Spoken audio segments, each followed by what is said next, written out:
انسانی اسمگلروں کے قبضے سے 400 کے قریب پاکستانی بازیاب۔ شمال مشرقی لیبیا کے ساحلی شہر تبرک کے قریب قانون نافذ کرنے والے اداروں کے ایک چھاپے کے دوران انسانی اسمگلروں کے خفیہ ٹھکانوں میں قید کم از کم 385 پاکستانی تارکین وطن کو بازیاب کرا لیا گیا۔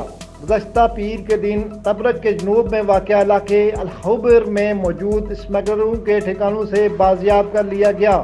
تبروک میں مقیم تارکین وطن کے حقوق کے لیے سرگرم گروہ الابرین کے مطابق رہائی پانے والوں میں تقریباً 11 بچے بھی شامل ہیں، جن میں سے کچھ کی عمریں 10 سال سے بھی کم ہیں۔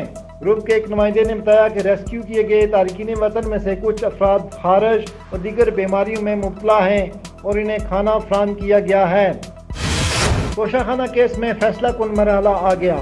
ڈسٹرکٹ اینڈ سیشن کورٹ اسلام آباد میں چیئرمین پی ٹی آئی کے خلاف توشہ خانہ کیس کی سماعت میں دن 12 بجے تک کا وقفہ کر دیا گیا۔ کیس کی سماعت ایڈیشنل سیشن جج ہمایوں دلاور نے کی۔ الیکشن کمیشن کے وکیل سعد حسن عدالت میں پیش ہوئے۔ چیئرمین پی ٹی آئی کے وکیل احمد یوسف چودھری اور مرزا عاصم بیگ عدالت میں پیش ہوئے۔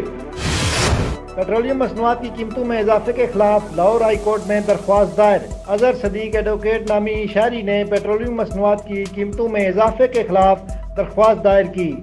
درخواست میں موقف اختیار کیا گیا ہے کہ دنیا بھر میں پیٹرولیم مصنوعات کی قیمتوں میں کمی آ رہی ہے، جبکہ پاکستان میں پیٹرولیم مصنوعات کی قیمتوں میں مزید اضافہ کر دیا گیا۔ درخواست میں استدعا کی گئی ہے کہ پیٹرولیم مصنوعات کی قیمتوں میں حالیہ اضافہ کالعدم قرار دیا جائے۔